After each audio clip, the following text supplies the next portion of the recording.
Tom Clark's Main Event is a Boink Studios production. Follow us on Twitter at Boink Studios and check out our Facebook page where you can see all of our projects, past, present, and future. And now, on with the show. This is Daddy's show. Step off.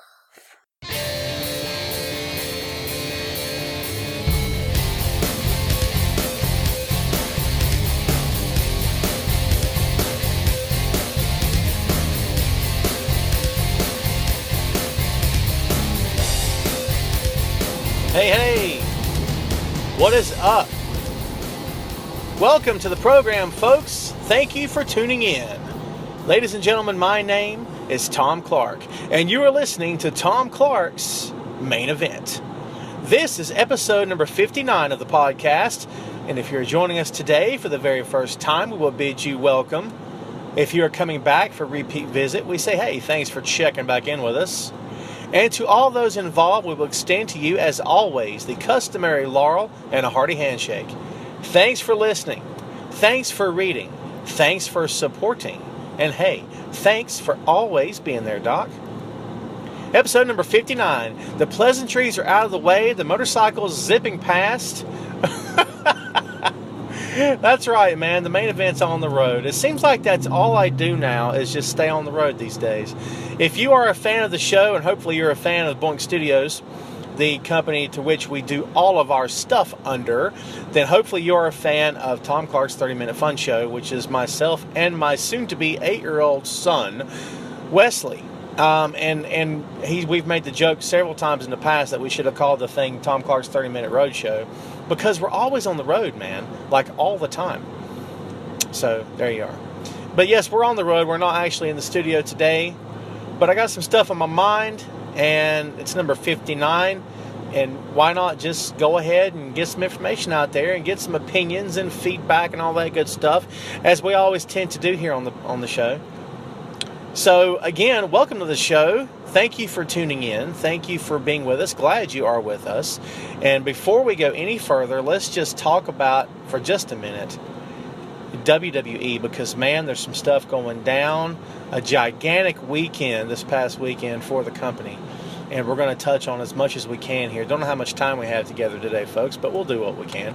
So before we waste any more time, let's go ahead and get to the main event. The main event this time around is the SummerSlam Fallout. At least I didn't say stuff again this time, right? I'm stuck on the word stuff. I have no idea why.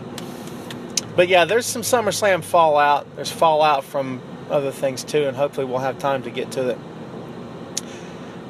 Before we get on SummerSlam, let's talk a little bit about NXT.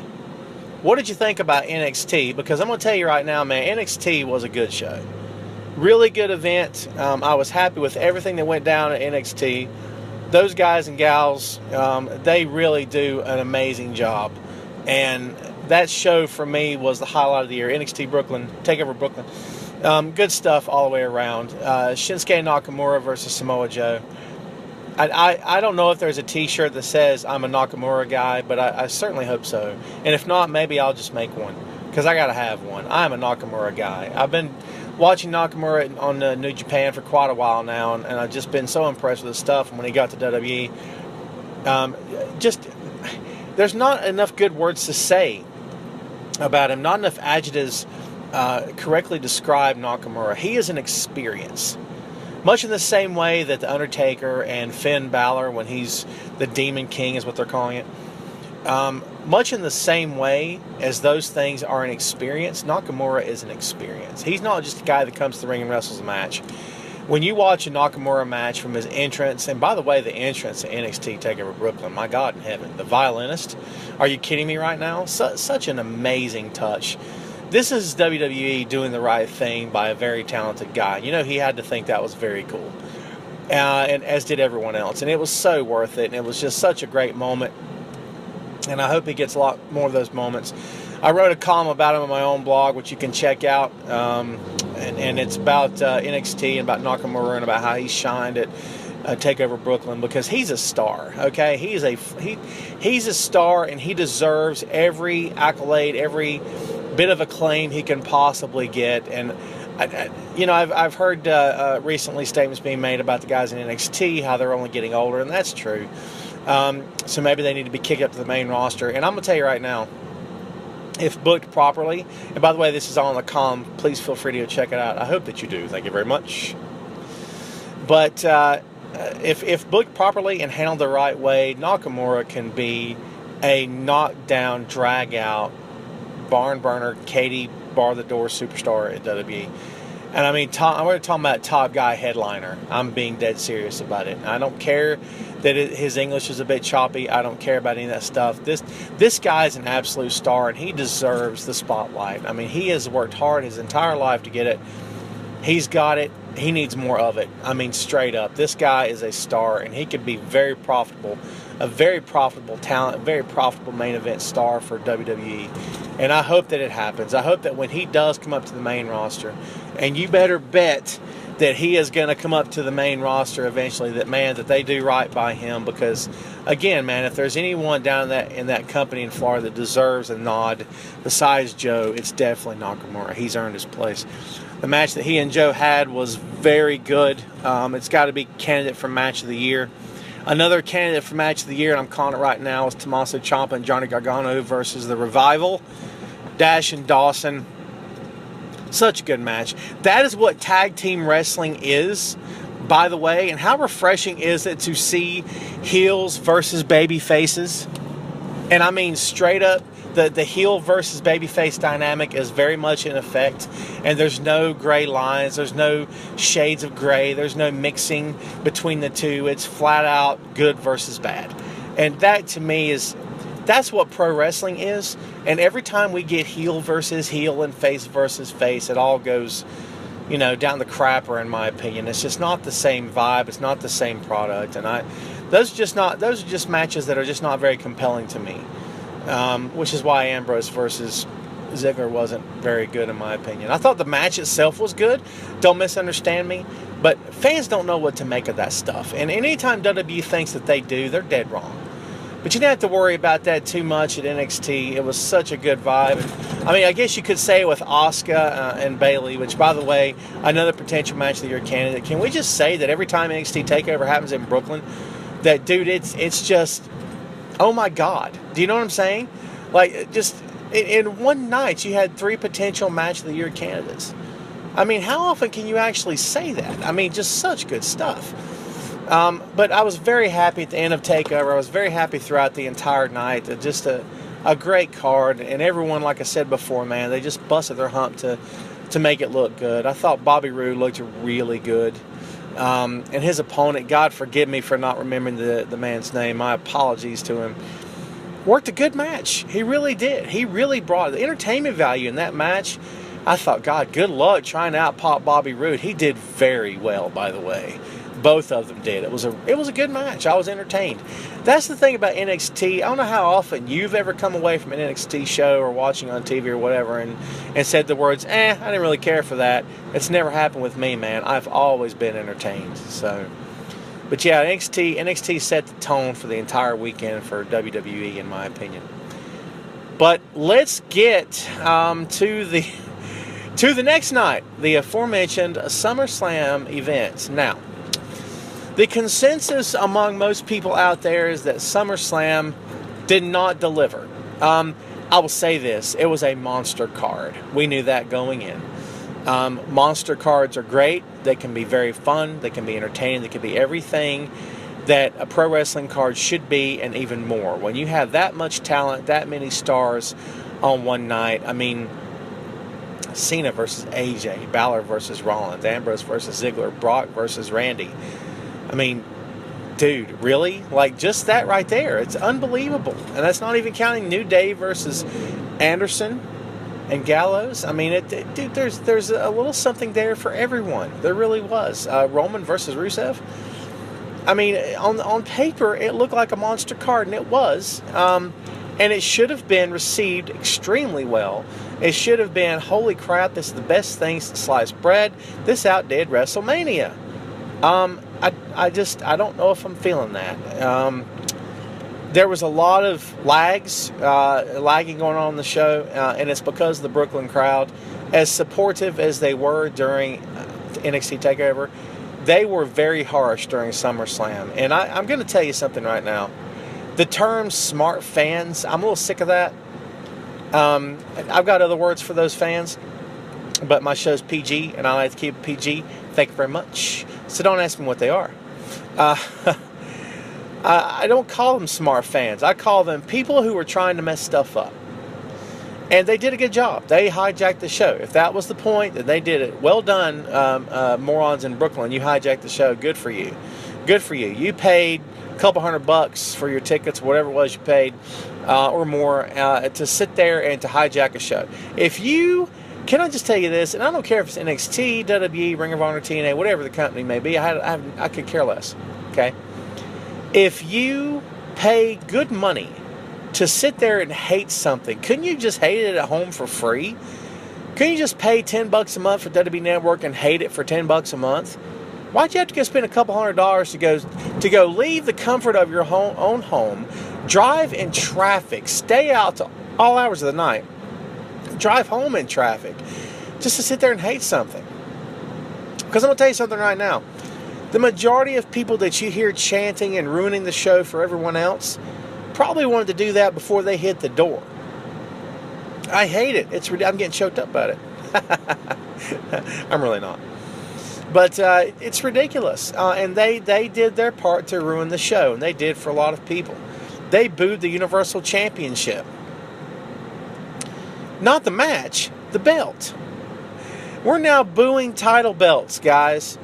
Not championships, the title belt.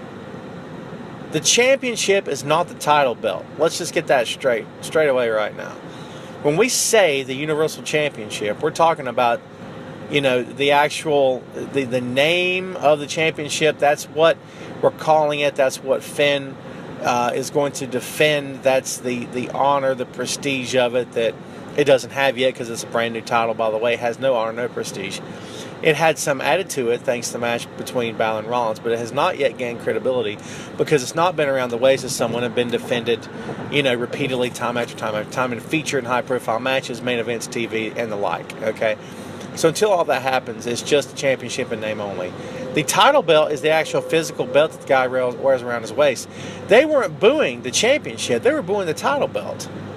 And they were chanting against the title belt. Have we come down that far as a society in pro wrestling that we now boo the title belts? Because, dude, it was one of the most embarrassing things I've ever seen as a fan, if I'm being honest with you.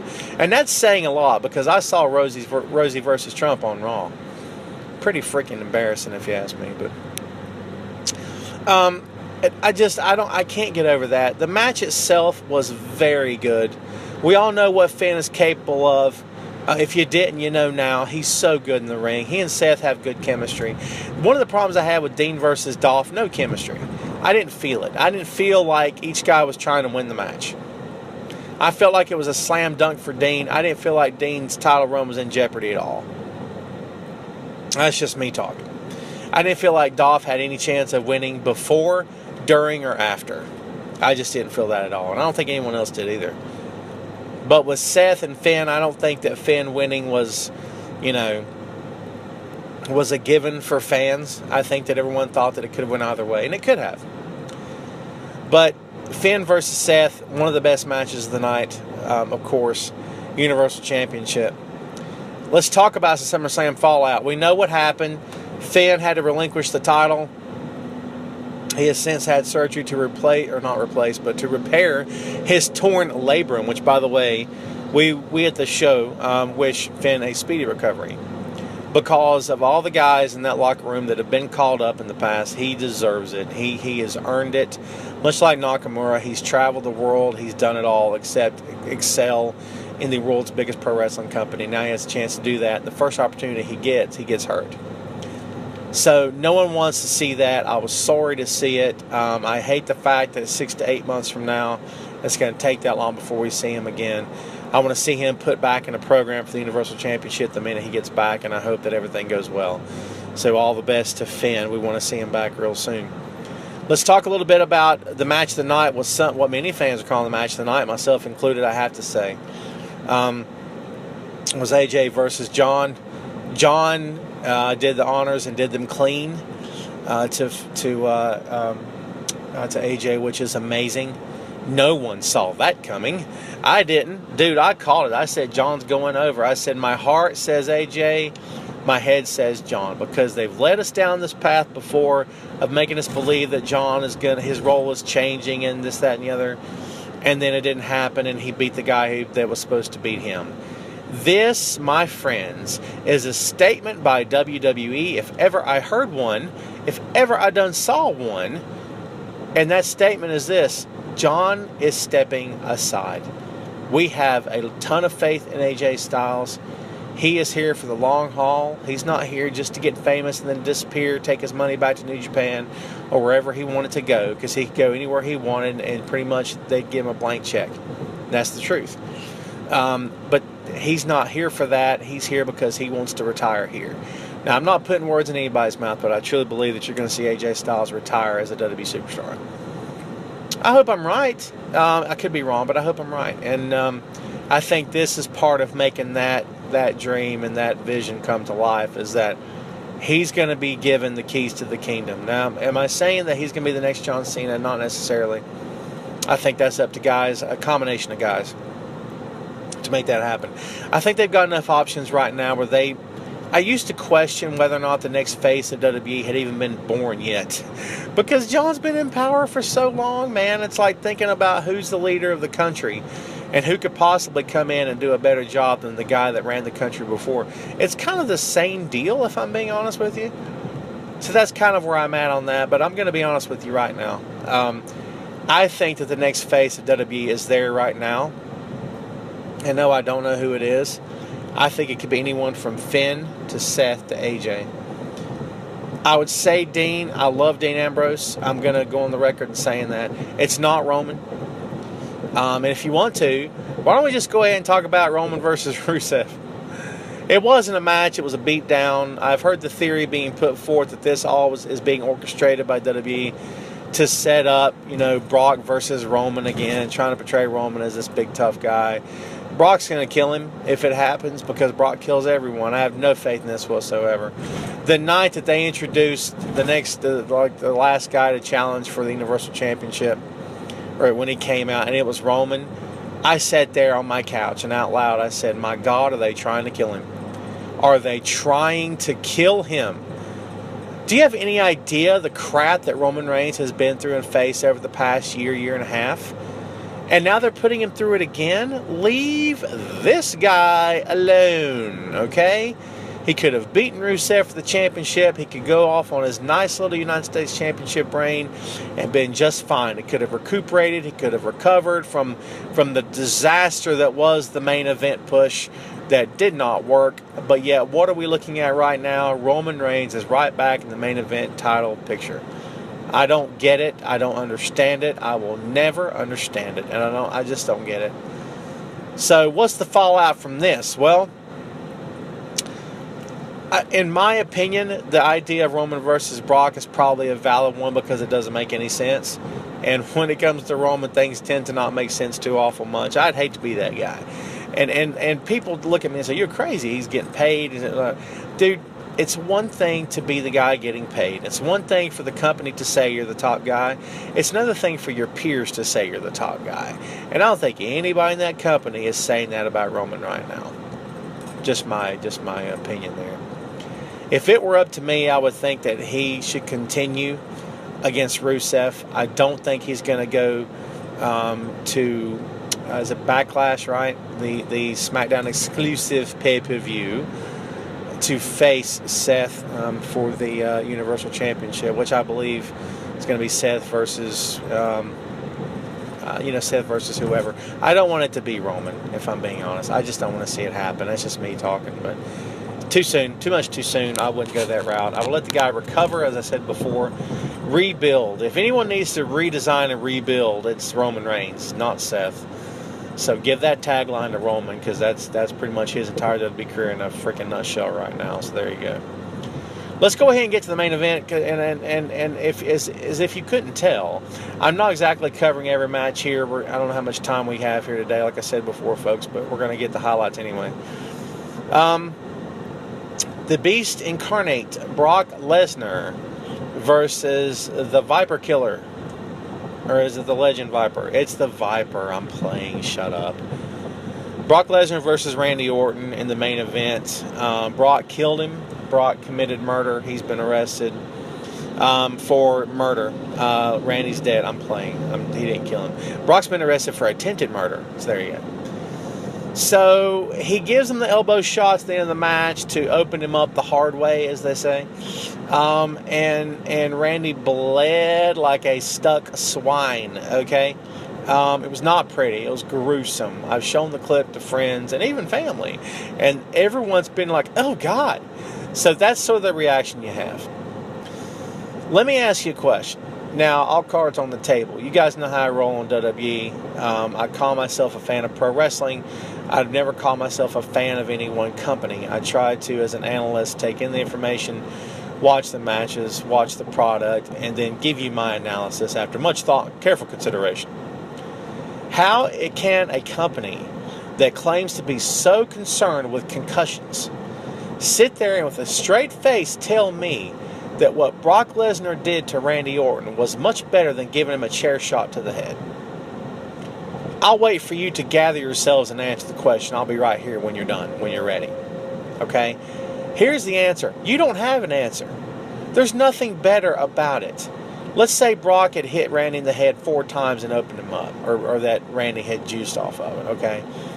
Gigged off the chair and bled. Okay, so you mean to sit there and tell me that is more dangerous than Brock Lesnar taking the point of his elbow, which, by the way, is all bone? Can we say that out in the open? It's a bony elbow. We all know what that is, right? It's not fat he's hitting him with, right? So he bashes him in the head, cuts him open, puts 10 staples in his head. What is the story here? What was the point? To get Brock over as a monster heel? Hello? Wasn't Brock over as a monster heel a year ago, 2 years ago, 3 years ago, 4 years ago? I mean, seriously, man. Did we really need to go this route again? I mean, honest to God, did it really need to happen? Now, you guys know Wesley, right? My kid's going to be 8 years old. He has yet to see the clip, and I won't show it to him. He wants to see it. I'm telling him no. It's just a little too much. And, you know, not to sound like, the preacher over here. It's whatever. You don't want your kids watching something, don't let them watch it. You should be the censor in your house. Don't let the government do it for you, by the way. You choose to turn the channel or turn the channel back, whatever you want to do. It's up to you. That's cool. I can't let my kid watch it. And my kid likes to watch wrestling with his dad. And I can't let him watch that match because of how it ends. Listen, Tom didn't say that WWE is a PG company for families of all ages. WWE said that. I didn't say that. They said that. So don't get mad at me for pointing it out to them. Because that was utter nonsense. That did not need to happen. There was no purpose served by Brock Lesnar healing out the way he did. Brock's already a monster heel. You don't need to do any more to Brock to get him over as a monster heel. And if you think you do, you have lost your ever-loving minds out there, folks. It did not need to happen at all. Okay? And that's the truth, man. That is the God's truth. I mean, Brock was already over as a heel. You could have just let it alone. He could have beat the snot out of Randy and left him for dead. He didn't need to do what he did. I mean, it's amazing stuff. And I put forth a theory on Bleacher Report. It got the reaction it got. It's whatever. Not everyone agree with me, and that's fine.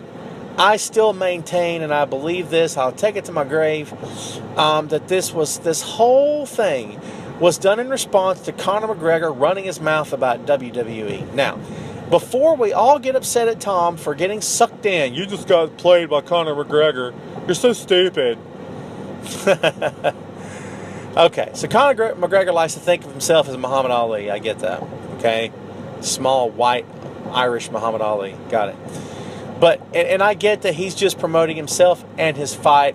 I'm not an idiot. I totally get that. But people in WWE either understood that and played along or didn't get the joke at all and now want to kill him. WWE got called out in a very public forum in front of the world as being a company full of less than tough guys, okay? And so how do they answer? How do they answer? Brock Lesnar goes out, put 10 staples in Randy Orton's head, put a gash in he could drive a Buick through, okay? And so 10 staples in his head, all of a sudden, oh, look, WWE's tough. Oh, their guys are so tough. You see what Brock did? He's so tough. These are real men. Was that what they thought? The answer is yes. Don't even ask me. Don't even pose the question. Don't even debate and discuss amongst yourselves. That is the answer, and that was the answer, and that's it, and that's all. Amen. Pass the collection plate. We're done. WWE had to prove its manhood as a company. WWE had to go out there and show the world, yes, we do have tough guys in our company. And that's what they did. And that's what the whole thing was about. If you think I'm wrong, you're wrong. So sorry. I'm sorry. It's the truth. I don't know what else to say to you. This is WWE flexing its muscles. And they did it. And Randy went along with it. And again, we're talking about the same company that's banning chair shots to the head and doesn't want to see color. And they allowed this to happen. I don't understand. I will never understand. You can't make me understand. You can't do it. And I'll never get it. My fault, I suppose. I don't have any idea, but it just, nothing on any level makes any sense to me at all over this entire deal, and that's the truth. So, sorry about that. That's just how it is. What's the downfall of this? What's the fallout of this? Well, Shane McMahon, who by the way took the F5 on the same night because Randy is the SmackDown guy and Shane's the SmackDown dude, and they're bros, so he's got to come out and check on his talent, man. Right? So, boom, there you go. Takes the F5. Now people are speculating Shane versus Brock, which would be a horrendous mistake. When you've gone through your roster the way Brock has and the way Taker has, and the best you got is Shane McMahon, it's pathetic. And I like Shane. Nothing personal. All due respect. But I don't need to see it. I didn't need to see Shane versus Taker. I watched it. Didn't need to. Could live the rest of my life without seeing it. Could live the rest of my life with the only guy ever having come off top of that Hell in a Cell is Mick Foley and leave it at that. But no, now I got Foley and ... Shane McMahon who did it as well. Okay? Didn't need to see it. Could have went my whole life without seeing it. Don't even want to think about it now. Same applies here, by the way, to what we're talking about. I have no desire to see Brock Lesnar create holes in Shane McMahon that do not already exist. Okay, Shane's fine. He doesn't, he doesn't need to be, doesn't need his head caved in. Okay, that's the truth. Which is precisely what would happen. All right, Brock's presented as a monster. Would Brock try to take care of him in the match? I think he would to a certain extent. I don't think he would intentionally try to hurt him. I think Shane would keep his mouth shut and take the beating like a man. And Shane could come out with a broken arm. He'd come out of it with a caved-in skull, whatever the case may be, and he's dead. Okay? So much for his kids bouncing around. Daddy's gone. Thanks to Brock Lesnar, Daddy's gone now. Please don't book this match. No one wants to see it. If anyone says they do, they're lying, or they're delusional, or both. Nothing wrong, nothing more worse than a delusional liar. Okay? No one wants to see that, least of all me. So, please, for God's sake, don't let that happen. I don't want to see it happen, man. Please don't let it happen. So there's your top matches. What else we got here? So we got Kevin Owens and Chris Jericho, who lost to Enzo and Cass. And has there been, and I'll pose this question to you, has there been a more entertaining tag team? And if so, how long till we've seen that tag team? Don't say Enzo and Cass and New Day, they don't count. I'm talking about two singles guys who are put together. You know what I mean. So much fun when these guys are on TV. Yes, I have a blast watching them. Owens is good. He and Jericho have timing together, not just in the ring, but on the mic, and their personalities mesh and everything. It's good stuff. There's some good fallout from SummerSlam. There's some good stuff we can take away from it. Not so much Sasha versus Charlotte. I think they tried to do too much. So let's go ahead and talk about it. A lot of people talking about how this match didn't add up to anything they've ever done in the past, and they're right. Dead on about that one, man. It didn't really work because I believe they tried to do too much. And whenever you try to do too much, top the guy before you and try to outdo the guy that's coming after you and set the stage and set the tone and the pace, I think that you can do too much and you can screw up. Less is more. That's what WWE superstars, women and men, need to understand. Less is more. We as fans want less. Forgive me for bouncing around here. You know I do this. On Monday Night Raw, and I'm going to pick on Neville for a second. Just excuse me for a moment. But Neville worked Kevin Owens on Monday Night Raw, okay, in a qualifying match to figure out who the new Universal Champion is going to be, of course. So Neville did so many moves. It was a spot fest for him, if I'm being honest with you. So Owens is on the floor. Neville does a 450 from the ring apron to the floor. Why? Why? Well, no one knows. Okay? I've got an article coming up on Sportskeeda which talks about an altercation between The Miz and Daniel Bryan. It discusses the safety of the performers because, yes, believe it or not, all you little crazy critics out there who think fans don't care, we do care. We've been talking about this for a long time. If you've been listening to the show, you know I've been talking about the guy's safety, about how I don't need to see a stunt show. I want to see wrestling. I want to see actual wrestling matches. I'm tired of the stunts. I'm tired of the backwards and forwards and flips and 450s and 360s and hurricane runners and, enough is enough, man. The product today, the style of WWE today, it's just Neville does stuff in the ring that doesn't look like he's trying to win the match. It looks like he's trying to pop the crowd. To what end are you trying to pop the crowd? Oh, we have to entertain. It's sports entertainment.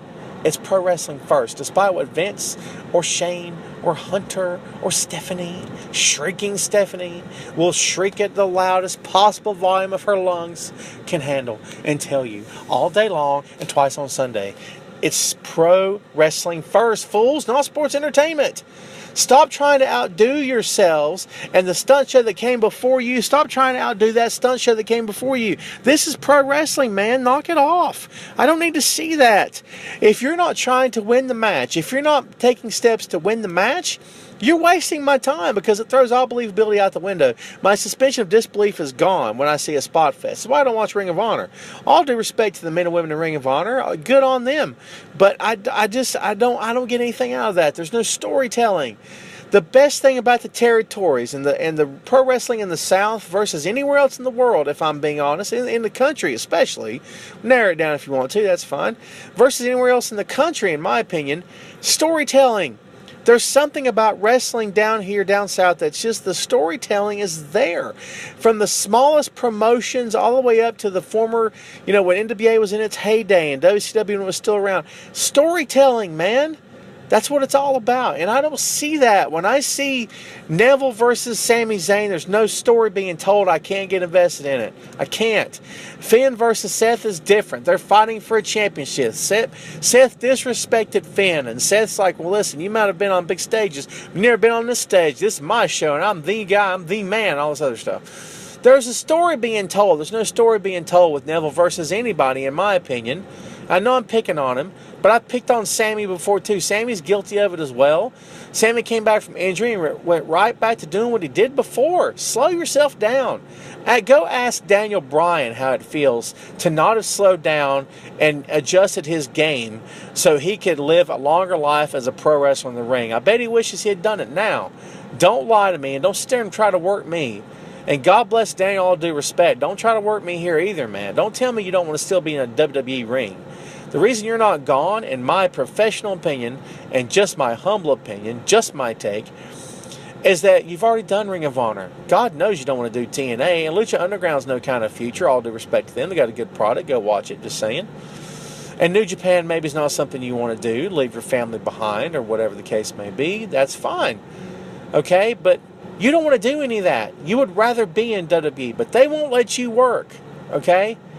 Now, does that suck? Oh, God, it sucks so bad, right? It does. I feel bad for Daniel. I felt bad when the announcement was made. I felt bad when he retired. I feel bad now. I want to see Daniel back in the ring. Of course I do. But I can't blame WWE for doing what they have to do, and neither should you. Daniel took his chances. He knew what he was doing. He refused to adjust his game, and now he's in the position he's in now as SmackDown general manager. Perfectly fine. Hey, he's a lot safer now, right? Maybe he can walk in 5 years without grunting and groaning and not be limping. And, what's the famous quote that Piper had? I woke up in the morning, or I went to bed to lay down. It was one of the two. And there was no place to lay my head that didn't hurt. It's the truth. These guys live with pain the rest of their days. The day they hit the grave, they're hurting. because that's what this business does to the human body. It destroys it from the inside out, from the outside in. It destroys you, man. It does stuff to you that just, tears you apart from the inside out or outside in. Either way, it's crazy, man. It's insane. That's what happened to Daniel. All due respect, and I love Daniel, I really do. So, let's get some more fallout. What happened on the SmackDown after show? Is it Talking Smack? I thought it was Smack Talk, but I looked that up, and evidently that's an Urban Dictionary term. How you like that? Thank you to the Google machine. Talking Smack, right? And The Miz goes ballistic on Daniel because Daniel says that Miz wrestles like he's afraid to get hit. Oh, he called him out. That was the shoot. He shoot on... The Miz shot on him. It's a shoot. God, shut up. Listen, this is the part of the show where I cross the line. I get all disrespectful to some of my audience. Listen, don't be stupid, okay? Nothing in WWE is a shoot. And if it is, you either don't hear about it or they will never admit to it. And if they do, they'll use it in a storyline. And by the time they get done with it, it's so twisted, you can't tell because the lines are blurred between fiction and reality. And that's the truth. This was not a shoot. This was a work. Again, I go back to the piece upcoming on Sports Keto. Please go check it out. Thank you very much. Where I wrote about this, and it's called The Miz's Awesomely Surreal WWE Promo. He cut a babyface promo on a babyface. And he's a heel. Why? WWE doesn't do anything without a reason, it seems. What's the reason? It's very simple. What's he doing? He is trolling the audience. WWE told him to, or they chose to, or whatever the case may be. WWE is once again trolling the audience. How's it feel, folks? How's it feel to know that the company that you're putting so much money in their pockets, you watch their product every week, you order the merch online, you buy the network, you go to the live events, you go to the house shows, you support them 6 ways from Sunday, is working you again. How's it feel?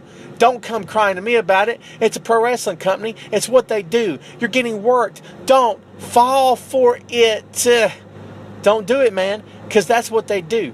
Pro wrestling promoters lie. They lie to you. They lie to the talent. They lie to themselves. It's the truth. I've known enough of them. Trust me, they all lie. That's what their job. They lie to everyone. WWE will lie to you 6 ways from Sunday if it means putting a dollar in their pocket. And don't get mad at that. You want to be lied to. You want to be worked. You love it. Shut up. Stop complaining. Stop thinking you know it all. You're getting worked. You don't want to believe me? You want to think it was a shoot? Hey, go with God, man. That's cool. I don't care if you're delusional or not. It makes no difference to me either way, man. But don't sit there and presume to tell me that you know what you're talking about when you really don't know anything at all. God bless you to you and yours. Just throwing it out there. What you saw was a work. That did not happen, okay? Why? Ask yourself why would WWE go down this road? The only answer is they're trolling the crowd. That's all I got for you. There's nothing else. There's nothing more concrete and substantial. They think they're so cute by trolling the crowd. It's the same reason why Stephanie McMahon comes out and plays a heel. And by the way, her Twitter bio, I play a heel on TV. I play a bad guy on TV. Oh, aren't you cute? Boss's daughter's so cute. You know what? You want to go back and see why people aren't as effective as they think they are. And Stephanie McMahon gets patted on the back and gets congratulated. Oh my God, you're so amazing. She's Queen Stephanie. By the way, you people out there who are still using the words king and queen to describe ordinary pro wrestlers, you're still on my list. All right, you're on my list of people I want to pitch off a roof. Okay, and you're coming up. I'm going to round you up in a big herd. I'm going to pitch you off one by one. Get ready, it's coming. Enough of that garbage. But everyone wants to congratulate Stephanie and pat her on the back and say, you're just such an amazing heel. You're so good at what you do. You're so good at what you do. It's lost all effectiveness. When every time you see her, she is, and God bless her for this, hanging out with cancer patients. I think that's amazing work. They should do that. God bless them for giving back. But then don't come on TV the next night and try to heel out. And then, by the way, before you come back from commercial break, you're showing clips of what you did. Dude, are you kidding me right now? Stop. The dynamic, the heel and face dynamic in that company is so screwed up, it's amazing. Kayfabe is dead, and I'm getting off on a rant, and I apologize for this, Where was I? Oh, yes, The Miz. Supposedly breaking kayfabe for a character that had no business breaking kayfabe to begin with. You know why people hate The Miz? Do you want to know why? You're dying to know why. Well, crap, I'll tell you why right now. People hate The Miz for this reason. There's nothing going on. There's nothing going on. Can he work? Yes. Can he talk? Yes. Has he been a loyal employee and valuable to the company because he does indeed stay healthy? Yes. Is he dependable and he's there every week and gives you his A+ game? Yes. Will he do anything asked of him, including dressing up like a chicken? Yes. Will The Miz do anything that's asked of him any day of the week, whatever that thing may be, no matter how humiliating or stupid or ridiculous it may be, and make him look like a complete blithering idiot? Yes. He's valuable. Okay? And I think everyone that knows The Miz knows that. Here's the problem. No one likes him. They hate him. Well, know why? Because there's nothing going on. Despite all the good qualities he has, there's nothing going on. People can look at heels and they can find something that they like. Okay? They shouldn't be able to, because heels should be hated. In that regard, it's a good thing. But I've always questioned if Miz is hated because he's a heel or if he's hated because there's just nothing going on. And I know I keep saying that, but it's kind of the truth. There's just nothing going on. He's boring. All due respect. He's boring. People don't like boring. They want exciting. They want fun. They want passionate. They want stuff that they can either really, really, really hate or really, really, really love. And there's nothing there to really, really hate or love about Miz. And that's it. And that's all. Amen. God bless. See you tomorrow. That's the fact. Now, is that personal? No, I'm not personally attacking him. I think he's doing everything in his power to get over. And I think WWE could do much better by him. And I think this was some sort of misguided attempt to do right by Miz and do better by him. And I do not and will not ever understand it. I don't understand it in the slightest, man. Not at all. It makes no sense to me whatsoever.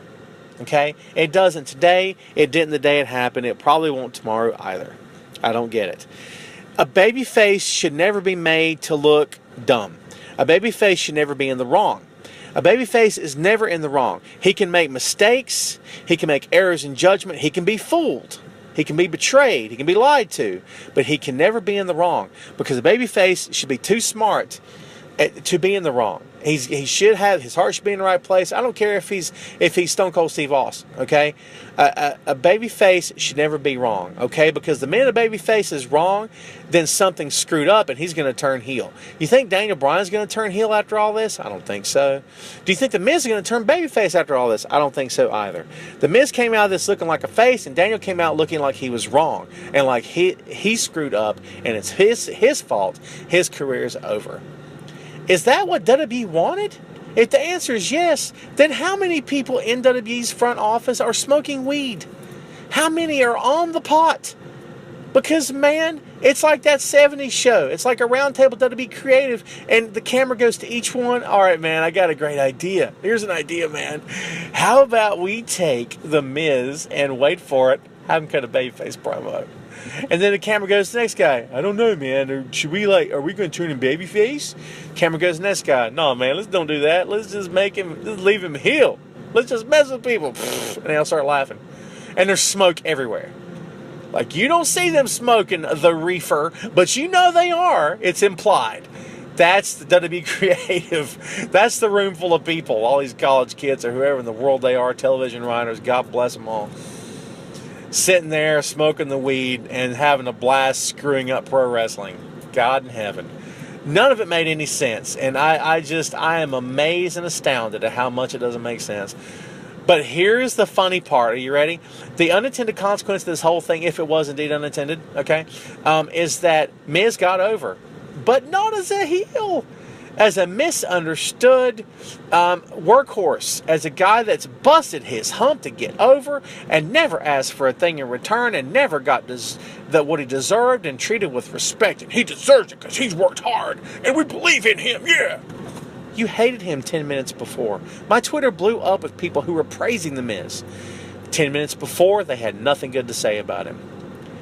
And I'm not talking about people like myself who never had anything bad to say about The Miz other than he was boring and couldn't get over. It was never personal. It was never, I hate this guy. I hate this guy so much. Get him off my TV now. That's the kind of stuff I read about Miz. And you read it too, don't lie. Thank God, maybe you even said it. Who knows, man?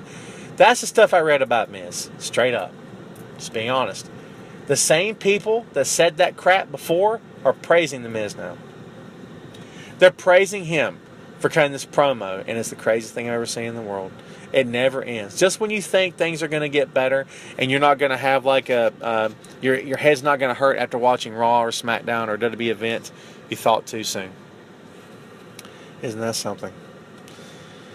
I'm out of breath. A lot more stuff happening at SummerSlam, of course. More stuff to talk about. Yours truly is going to probably be writing about it for some time to come. Stuff going on constantly. It's a busy company right now. You got Chris Jericho supposedly getting in Brock Lesnar's face backstage at Raw, thinking that Brock really did shoot on Randy, and are questioning what the spot was about, because he and Randy are friends, and he was concerned about it. And you know what? That's good for Jericho, man. As if the locker room didn't already have his back. They really got his back now because he stood up to Brock Lesnar. And if you stand up to Brock Lesnar, you're going to be sitting down for too long, and that's the truth. So, good on him for that. But, all kinds of backstage stuff coming out, man. It's a wacky time to be a WWE fan right now. It's a wacky time to be in that company, to be honest with you. It's a fun time. A lot of stuff to talk about. And it's fun as a writer, too. Because, man, there's nothing more boring than when WWE gets stale and stagnant, and I got to talk about the same things all the time, podcast about the same topics, and write about the same topics. The stuff gets boring, man. Not so much boring now. It's fun. And I like fun. I'm all about the fun. Give me some more of that fun, okay? Just saying to you. Just saying. Guess what, man? We're going to take it home. Wasn't that quick? That was like, was it 45, 50 minutes? I checked the time earlier, but I'm not sure where I'm at right now. So, listen, hope you liked the show. Hope you liked everything about it. Please give me some feedback. We'll go ahead and start plugging our stuff right now. As we mentioned before, this show is done under the Boink Studios banner. That is a production company owned by myself, a good friend Kyle Smith. We also run two other podcasts, the aforementioned Tom Clark's 30-Minute Fun Show and Tom and Kyle's Comedy Action Hour, which has not recorded episodes since February because we suck. My apologies, man. It is what it is. I keep telling you guys we're going to try to get recording back soon, and I swear to God we will. Just please bear with us and be patient as much as you can. We do appreciate it. You can find my work, if you will. You can find me on Bleach Report. I'm there 6 years strong this year. Very proud of that. Still very happy to be on board. Good group of guys, good people to work with and for. I'm just having the best time there, so I hope you're checking us out. Please go check me out there. Check me out on sportskita.com.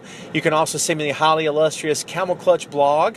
That's where you can find all of my stuff. You can also find my own personal blog, tomclarkbr.wix.com/blog. And you can also find the Boink Studios heavy website at tomclarkbr.wix.com/boink. Look us up on Facebook, Boink Studios. Look us up on Twitter at Boink Studios as well. We're also on Tumblr at Boink Studios. If you'd like to look up my own stuff, Tom Clark BR on Twitter, Tom Clark BR, Facebook as well, and on Tumblr. And if you'd like to drop us a line, if you like the music that you hear on this podcast and our other two podcasts, which we, by the way, we hope you're subscribing to on iTunes, Google Play, Amazon, Android, Windows Phone. We're all over the place, baby. It's what we do. Go subscribe and download today. Please do. The new episodes will hit your device, the device of your choosing. And yes, our shows are for free. Thank you very much. The music you hear on all these shows is produced and done by a gentleman named Philip Fender. He's also under the Boink Studios banner. He works within our company. If you like what you hear, please drop us a line. boinkstudios@yahoo.com. And we can hook you up. He's available for freelance work. My good friend Kyle Smith is also available for freelance work. If you like the artwork on the website and also for the shows, the show, Tom and Kyle's Comedy Action Hour. Kyle's done all the artwork. He's an amazing graphic artist. And yes, he is available for freelance work also. My God in heaven, I'm exhausted just from plugging the stuff.